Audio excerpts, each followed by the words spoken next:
లోకేష్ బాబుని కలతో ఆయన కలవనీరు పాలసీ ఏళ్ళ కలతో ఎవరిని కలవనీరు ఆడిపోయినా పిచ్చిది మెంటల్ చేస్తారు. తిరుమలలో పనిచేసి బిడ్డని డిగ్రీ వరకు చదివించిన మాయ మాటలు చెప్పి ఉద్యోగం ఇప్పిస్తా పెళ్లి చేస్తా అని చెప్పి తెక్కుపోయి ఈ పొద్దునికి ఆసూకి లేదే.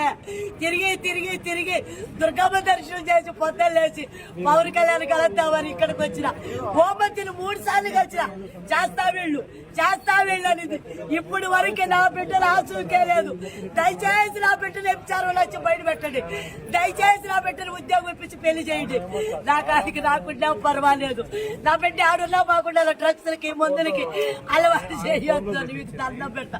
సీఎం ఎంచారు తిరుమతలో ముమ్మరంగా నాలాంటి పేదోళ్ళ పిల్లకాయలందరూ తెక్కపోయి ఎంచారో పెడుతున్నారు. నా బిడ్డను మాత్రం కాపాడుతండ్రి. నేను కష్టపడుతున్నా తిరుమలలో.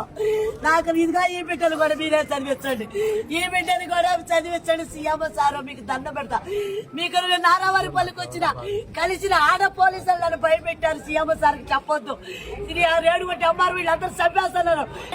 అన్నావు ఇప్పుడు నీ ఆఫీసులో చెప్తున్నా నీ దొంగతారు చంపేనాను. మీ పియ్య కూడా మా ఎమ్మి చేతుల్లో ఉన్నాడు. చంపేయండి, అందరూ కానీ చంపేయండి. మా ఎమ్మెల్యే ఇద్దరు దుఃఖమయ్యాయి. ఏమన్నా చేసుకోండి. తల్లి పోరాటం ఎంత బాధ అంటే ఏ తల్లికి కష్టాలు రాకూడదు. ఏ పేదవాళ్ళకి ఈ పిల్లలు తెక్కుపోయి వ్యాపారం పెట్టి కల్లుల్ని ఆఫీసుల చుట్టూ తిరిగి తిరిగి తిరిగి కొట్టినారు. డిఎస్పీ ఆఫీస్ కాడికి పోతే ఈ విధంగా కొట్టారు. కలెక్టర్ ఆఫీస్ పోతే ఈ విధంగా కొట్టారు.